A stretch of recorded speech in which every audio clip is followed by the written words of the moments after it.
जय श्री ओम नमः सिद्धेभ्य। पंच परमेष्ठी भगवान की, आचार्य श्री गुरुवर कुंद कुंद महाराज की, आचार्य श्री गुरुवर विद्यासागर महाराज की।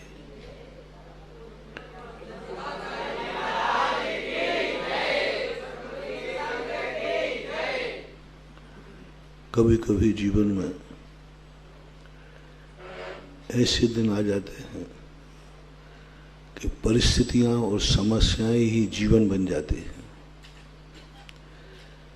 जीवन जीने का आनंद ही नहीं ले पाते, सारी जिंदगी समस्याओं के समाधान में लग जाता है।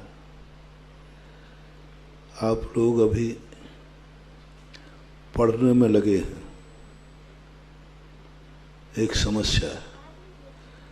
पढ़ने के बाद नौकरी में लगेंगे, एक समस्या है। नौकरी के बाद फिर गृहस्थी में लगेंगे, एक समस्या है। और फिर बुढ़ापा आ जाएगा, बुढ़ापा एक समस्या। जियोगे कब? बालपने में खेल कूदते रहे,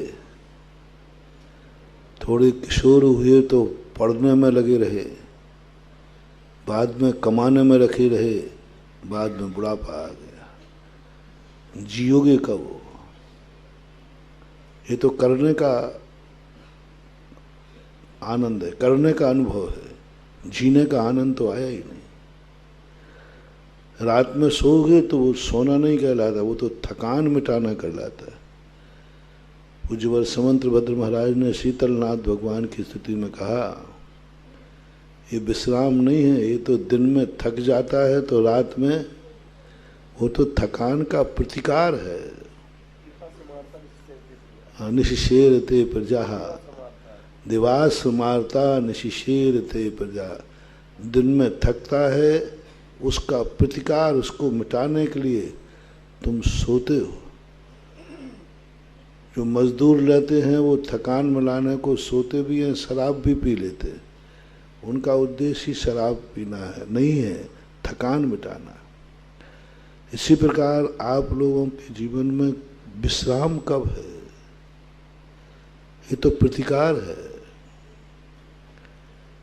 भूख लगी, रोटी खाने में आनंद नहीं, ये प्रतिकार है। इंद्रियों के विषयों का आनंद नहीं, ये तो प्रतिकार है। पढ़ रहे हो, ये प्रतिकार है, अज्ञान का प्रतिकार। अज्ञान का प्रतिकार। ज्ञान का आनंद नहीं है, अज्ञान की निर्वृत्ति हो रही है, ज्ञान की उपलब्धि नहीं हो रही है। क्योंकि ज्ञान परीक्षा के लिए हो रहा है, उपलब्धि तो प्रमाण पत्र है।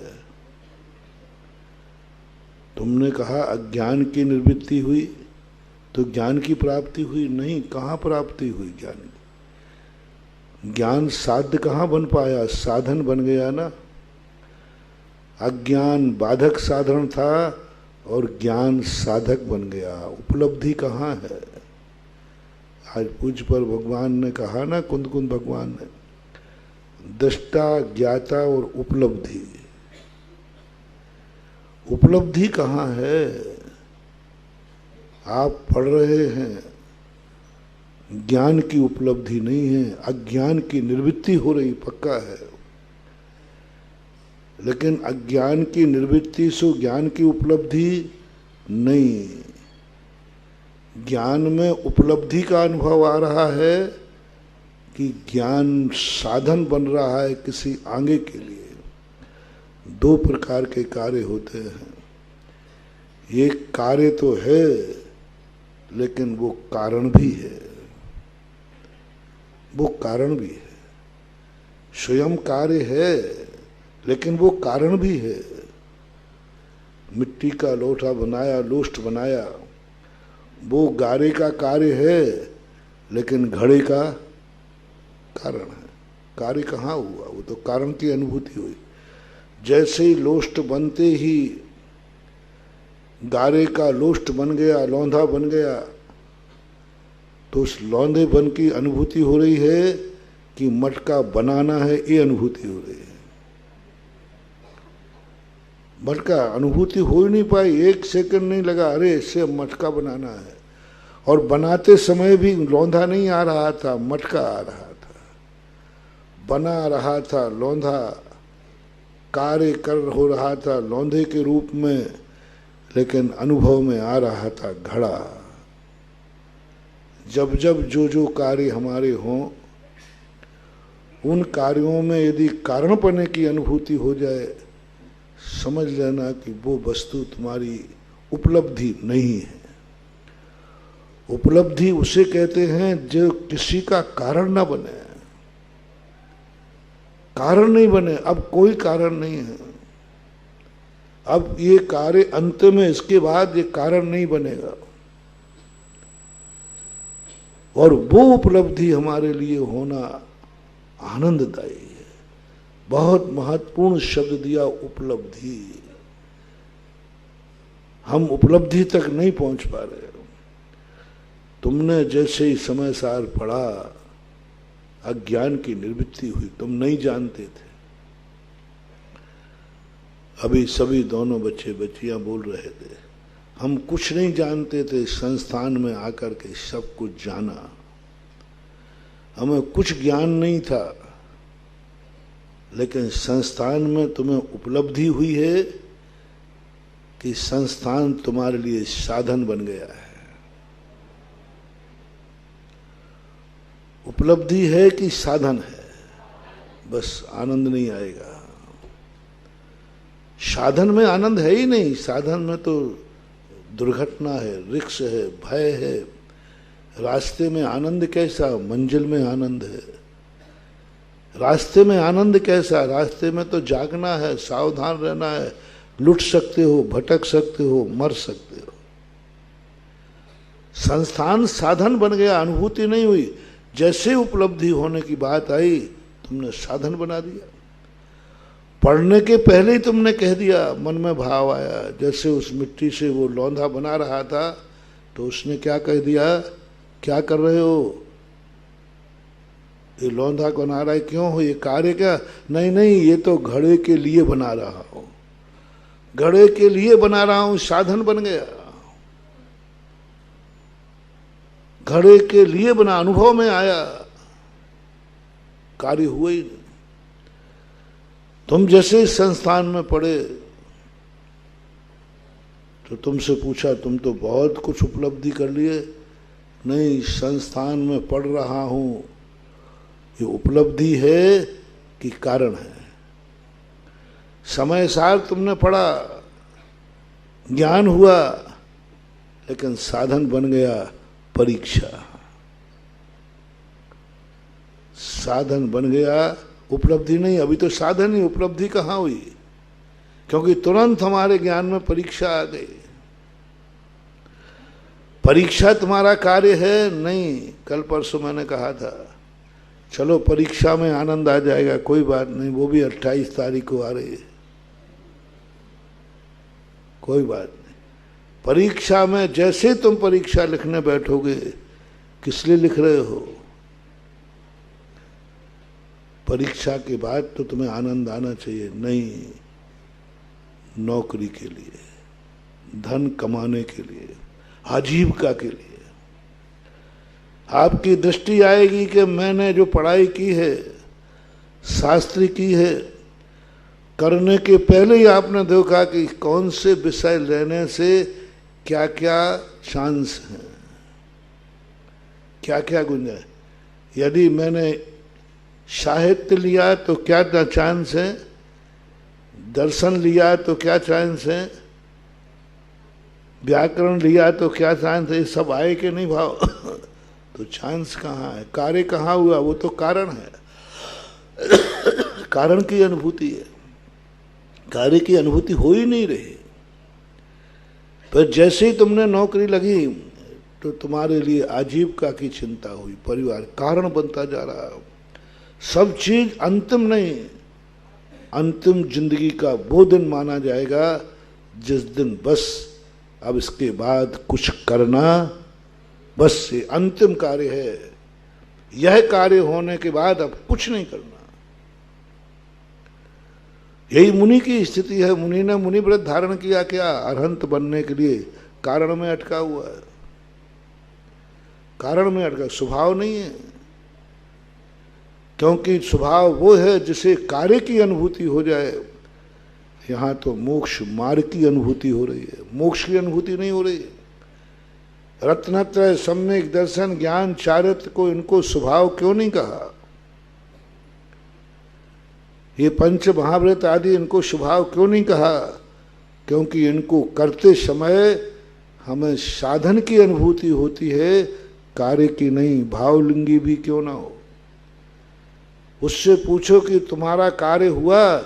नहीं, अभी तुम तो मुनि तो बन गए ना।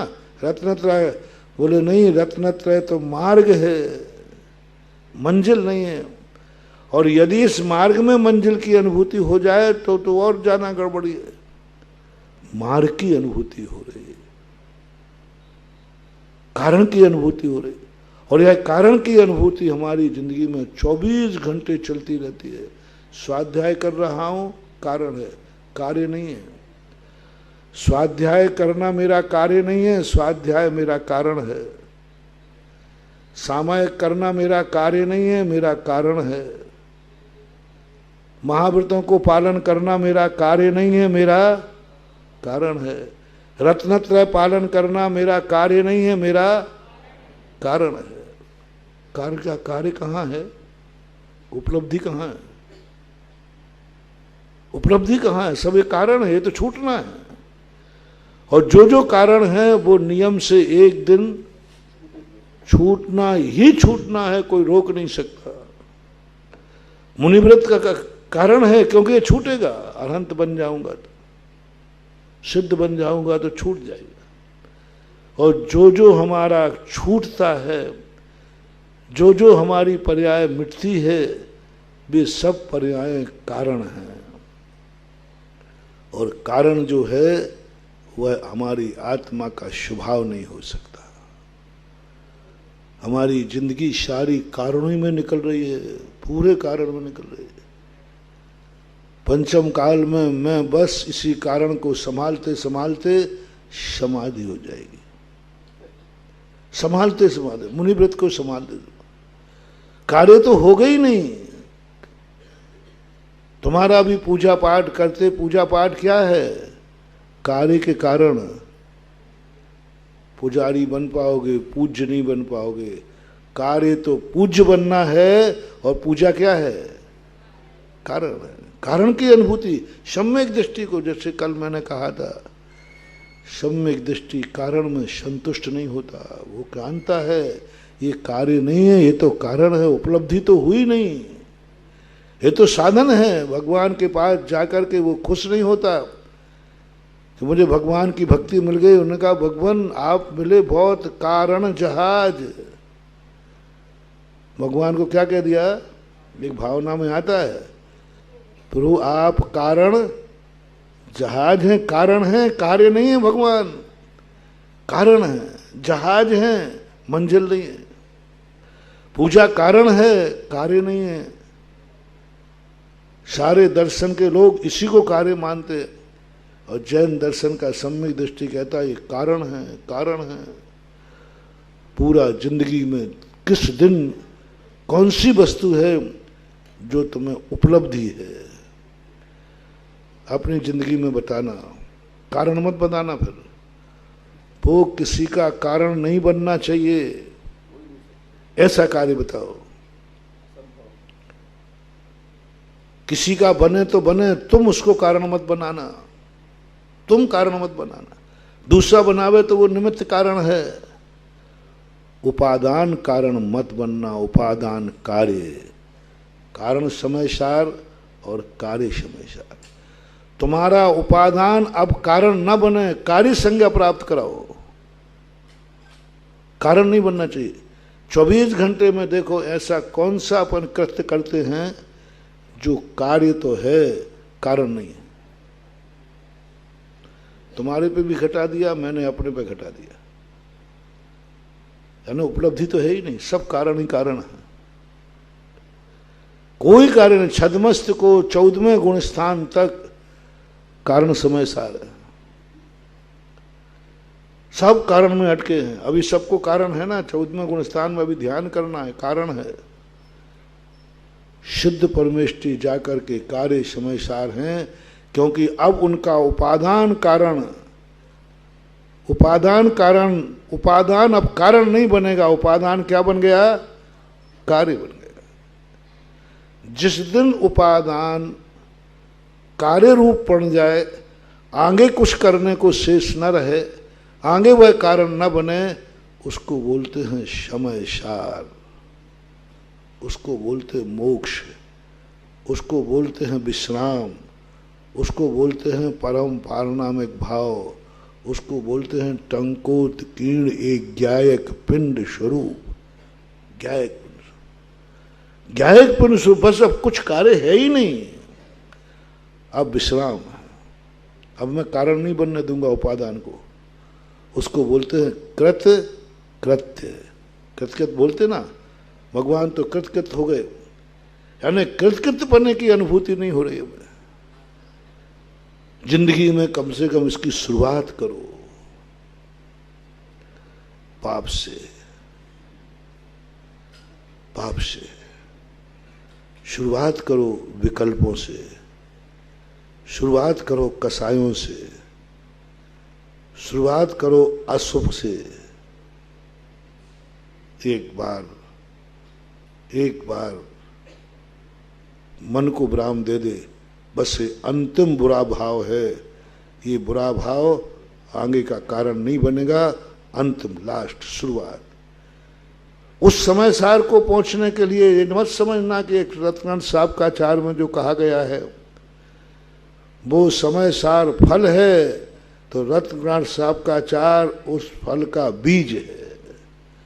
समय सार के अलावा जैन दर्शन में कुछ है ही नहीं, जितना भी है सब समय सार है, जितना भी है, कोई कारण रूप में है और कोई कार्य रूप में। कार्य रूप समय सार कब होगा? जब कारण समय सार होगा। फल कब मिलेगा? उपलब्धि जब बीज होगा। बीज ही नहीं तो उपलब्धि क्या? अपन शुरुआत करें। जब मैंने इस पर चिंतन किया, मैंने कि ये समय सार में ये सारी बातें आ रही हैं, ये उपलब्धि हम कहाँ से शुरू करें? ऐसा जीवन में कब आए जब मेरा कार्य ब्राह्म हो जाए? तो रत्नानंद साहब का आचार्य में कहा, समय सार फल है, मैं बीज हूं।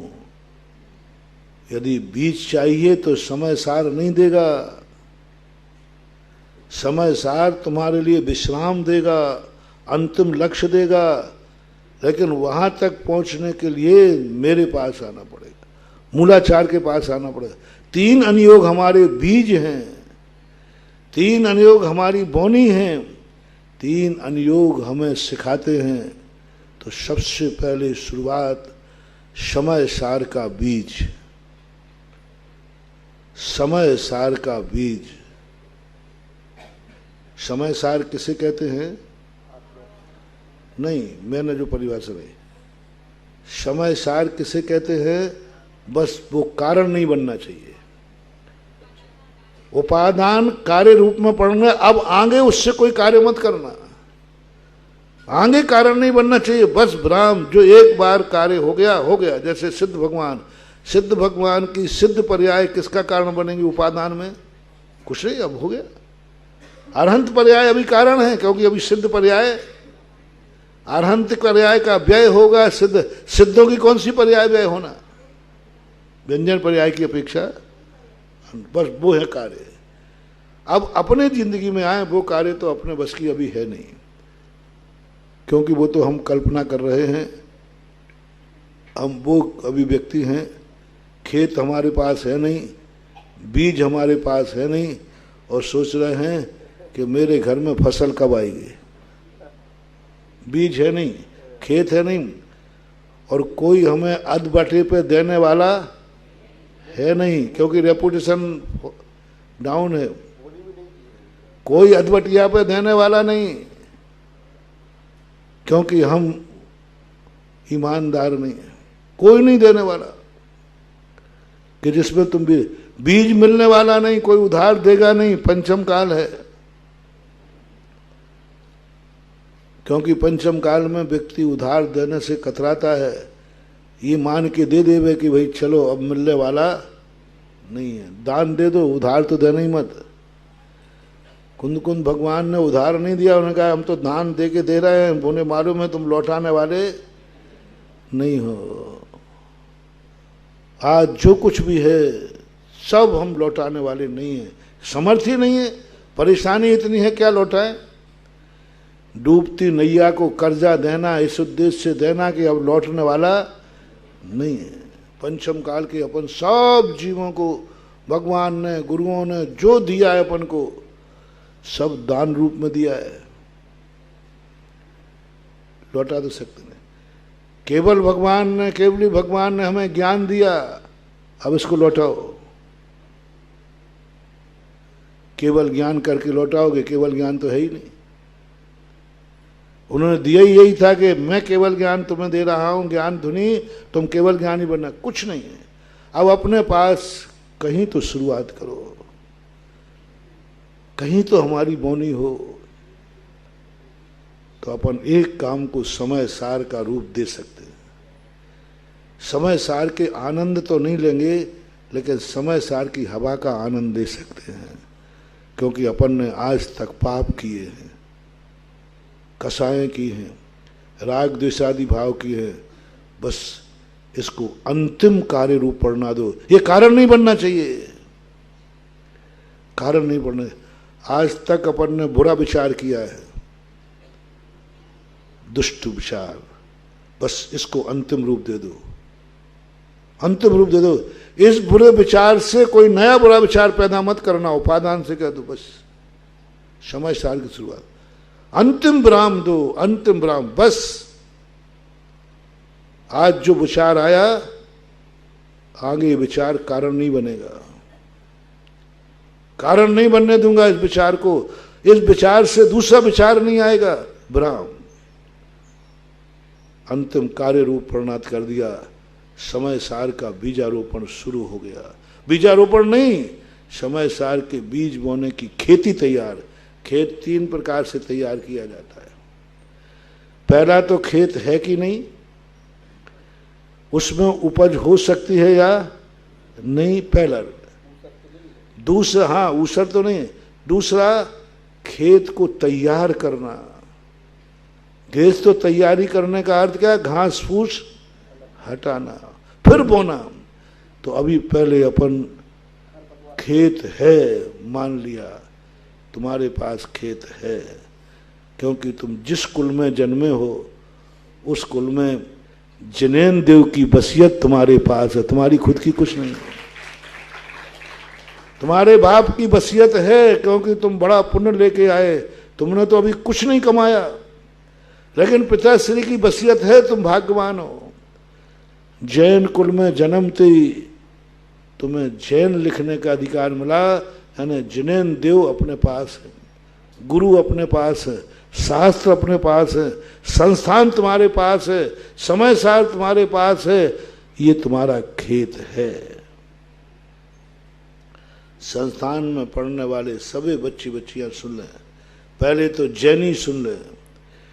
तुम जैन कुल में जन्मे हो, बड़े भाग्यवान हो, क्योंकि तुम्हें जिनेंद्र रूपी वसीयत तुम्हें अपने आप मिली है। वो खेत है, ये मंदिर खेत है, ये मंदिर खेत है, ये संस्थान खेत है, ये समय सार वगैरह सब खेत है हमारे लिए।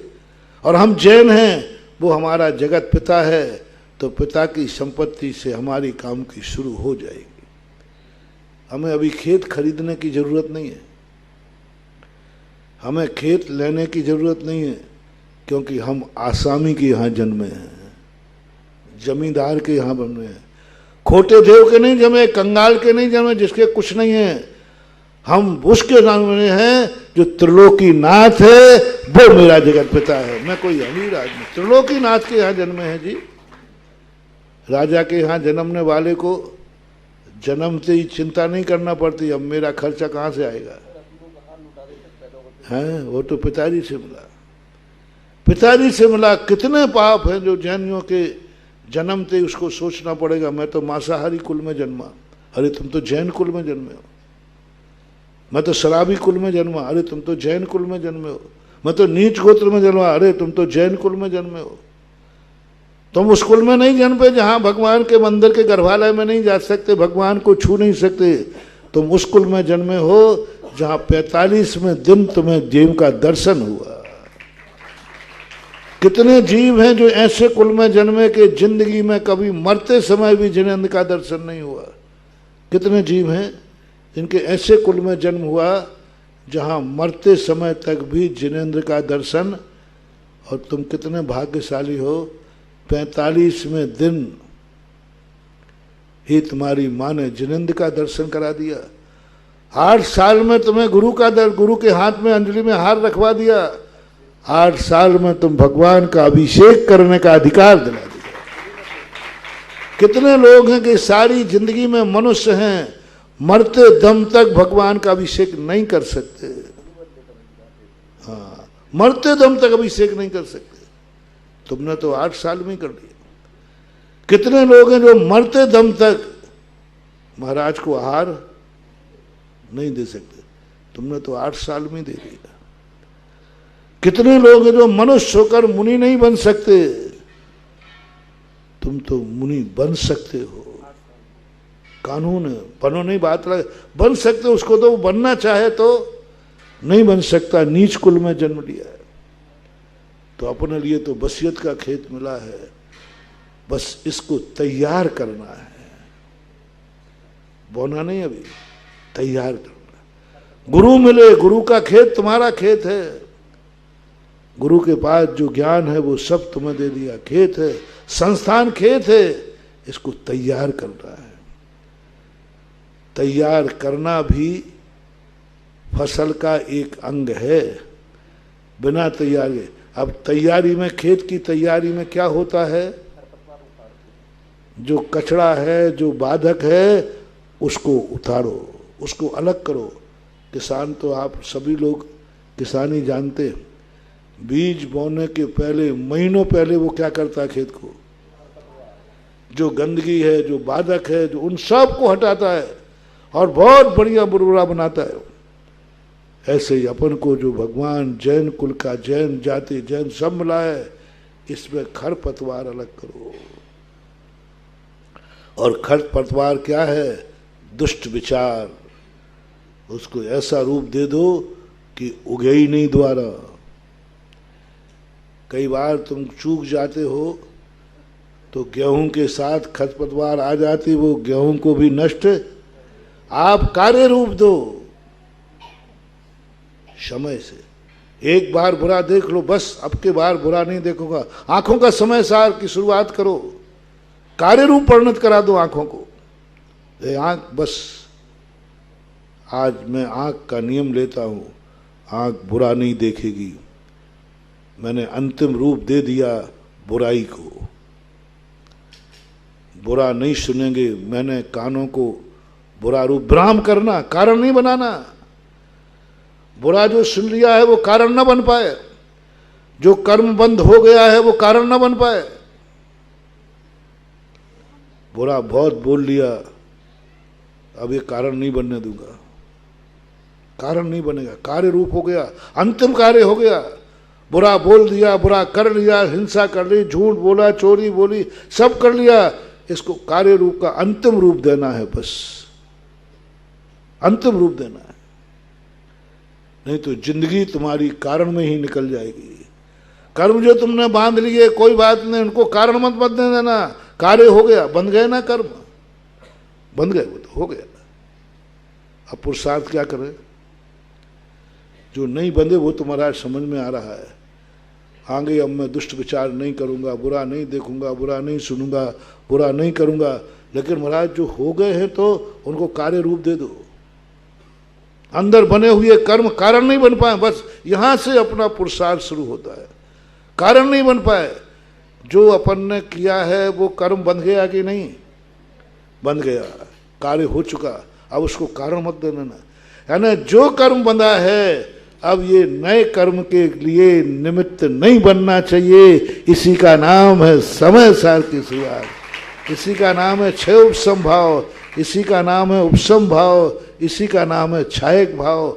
अब पहले तो आप निर्णय करो कि क्या क्या बुराइयां तुमने कर ली हैं। जो नहीं की हो तो कर लो भैया, कर लो, तुम्हारे आत्मा में लगी नहीं रह जाए। कहते ना, अब तुम कर ही लो, जो करना है कर लो, अपनी निकाल लो भड़ास। लेकिन बस मुझे ये बता दो, कार्य रूप कब दोगे? जो तुम्हें करना है करो। एक बार ये कह दो, इसके बाद ये बुराई विराम, इसके बाद मैं इस बुराई को खत्म कर दूंगा। गुस्सा करना है कर लो, इस गुस्से के बाद गुस्सा नहीं, इसके बाद कसाय नहीं, इसके बाद कोई कार्य। यदि समय सार की शुरुआत करना है, समय सार यदि आत्मा के संबंध में सोचना है, तो आप अपनी हर बुराई को अंतिम रूप का फैसला करो। आज नहीं कह रहा हूं, तारीख डालो, एक्सपायर डेट। किस पर डालने कह रहा हूं? हर बुराई को। देखो, एक दवाई भी बनती है, उस पर भी एक्सपायर डेट होती है। अपने पाप की कोई एक्सपायर डेट नहीं, अपनी बुराई की कोई एक्सपायर डेट नहीं, हमारी कसाई की कोई एक्सपायर डेट नहीं, मेरी बुराई की कोई एक्सपायर डेट नहीं। हम ये घोषणा नहीं कर पा रहे संस्थान में आने के बाद, समय सार पढ़ने के बाद, कि मेरी हर बुराई की एक्सपायर डेट ये है। बस इसके बाद जो तुम्हें करना हो, एक भाव दे दूं, एक भाव दे दूं, एक दिन दे दूं, 2 दिन दे दूं, 1 साल दे दूं, 100 साल दे दूं, 50 साल दे, कोई तो एक बार निर्णय करो कि मैं इसकी एक्सपायर डेट लिख के रहूंगा, हर बुराई की। पहले तो आप बुराइयों की लिस्ट बनाइए, आपसे नहीं बने तो गुरु से बनवा लीजिए। हमने एक दिन कहा था, अच्छाई बनाने में ही समय खराब मत करो, कुछ बुराइयों के लिए एक दिन बैठकर शांति से जो तुम्हें बुरा लगता हो उसकी लिस्ट बना लो। तुम्हें समझ में नहीं आए, मम्मी पापा को बैठा लो, मम्मी पापा बुराइयां मुझे समझ में, क्योंकि तुम बालक हो, तुम अज्ञानी हो, तुम्हें तो बुराई भी अच्छी दिखेगी, तुम्हें तो मिट्टी खाना भी। तो माँ बाप को बुला लो, माँ बाप मुझे बताओ बुराई क्या है, समझो। फिर भी मत समझना, माँ बाप भी संसारी हैं, संसारी हैं, इसलिए वो पूरी बुराई नहीं बता पाएंगे। फिर गुरु के पास जाना, गुरु महाराज हमारे लिए बुराइयां क्या क्या है, अच्छाई नहीं पूछना, अच्छाई नहीं पूछना, भगवान गुरुदेव बुराइयां क्या है, क्या क्या बुराई है। गुरु पर विश्वास मत करना, गुरु दयालु है, छूट दे देगा। रात्रि भोजन बुराई है, नहीं नहीं फरारी कर लेना, दयालु है। साधु दयालु है, मोही है, तुम्हारी परिस्थितियां जैसे तुम कहोगे, जैसे तुमने कहा गुरुदेव इसके ये भी बुराई है क्या, रोटी खाना भी बुराई है क्या, कपड़े पहनना भी बुराई, नहीं नहीं नहीं नहीं तो भगवान मैं तो मर जाऊंगा, नहीं नहीं मरना मत, ऐसे करना, एक मकान रख लेना, ठीक ठीक, 2 जोड़ी कपड़े रख लेना, ठीक, नहीं 2 टाइम खा लेना, वो कर देगा, वो पूरी बुराइयां नहीं बता पाएगा। दयालु है, वो परिस्थितियों से गुजरा है, वो परिस्थितियां जानता है। अंतिम लिस्ट बनवाना जिनेंद्र देव से कि हे जिनेंद्र देव आप बुराइयां बताइए मुझे, और जिनेंद्र देव का भी शुद्ध अनुयोग समय सार, जिनेंद्र देव तो है नहीं, समय सार है। इस समय सार से पहली बुराइयां खुद ने बनाई, दूसरी बुराइयां बनवाते बनवाते गुरु के पास गए, अब फिर बुराइयां बनवाओ प्रथमान योग से, फिर बुराइयां बनवाओ कर्म सिद्धांत से, कौन सी पाप प्रकृतियां हैं, कौन सी पुण्य प्रकृतियां हैं, फिर बुराई बनवाओ चरणान योग से, और अंत में बुराइयां का लिस्ट लेना किससे? द्रव्यान योग से, बुराइयों की लिस्ट लेना। बस समय आपका हो गया, आज का होमवर्क, आज का होमवर्क बच्चे बताओ, बुराइयों की लिस्ट बनाना है तुम्हें, आगम से और माँ बाप से, सब तरफ से बुराइयों की लिस्ट बनाओ। मम्मी पापा बताओ बुराइयां क्या होती हैं, बुराइयां किससे कहते हैं। और ये बुराइयों का लिस्ट बनाने के बाद फिर उसके नीचे मैं कल पूछूंगा इन सारी बुराइयां, कितनी बुराइयों की लिस्ट हो गई। लाइव तो बंद हो गया, अब तुम्हें भी तो दे दूं मैं। बुराइयां तो तुम्हारी लिस्ट बन गई। अब कितनी बुराइयां हो गई। एक तो स्वयं की दृष्टि में बुराई क्या है, माँ बाप की दृष्टि में बुराई क्या है, परिवार की दृष्टि में बुराई क्या है, जाति की दृष्टि में बुराई क्या है, कानून की दृष्टि में बुराई क्या है, फिर गुरु की दृष्टि में बुराई क्या है, प्रथमान योग की दृष्टि में बुराई क्या है, चरणान योग करणान योग की दृष्टि में बुराई क्या है, जिनेन्द्र देव ने जो अंतिम द्रव्यान योग कहा उसमें बुराई क्या है। ये सारी बुराइयों की लिस्ट बनाने के बाद फिर हम आपको एक होमवर्क देंगे कि इन सब के नीचे क्या लिखना है, एक्सपायर डेट। बस यदि तुमने ये लिख दिया तो मेरा समय सार 4-4 घंटे पढ़ाना सफल हो गया। मैं तुम्हें सिद्ध नहीं बना पाऊंगा, मैं ही नहीं बन पा रहा हूं। कुंद कुंद का समय सार लिखना धन्य मानेंगे वो। जिस दिन हमने एक्सपायर डेट डाल दी हर बुराई के ऊपर, कुंद कुंद स्वामी कह देंगे मैं तो समय सार लिखने से धन्य हो गया, सफल हो गया। एक्सपायर डेट, इस पर विचार करना, लिस्ट के बाद एक्सपायर डेट डालने का प्रयास करना। जब तुम एक्सपायर डेट डालोगे समझ लेना आपका खेत बीज के लिए तैयार हो गया। महावीर भगवान।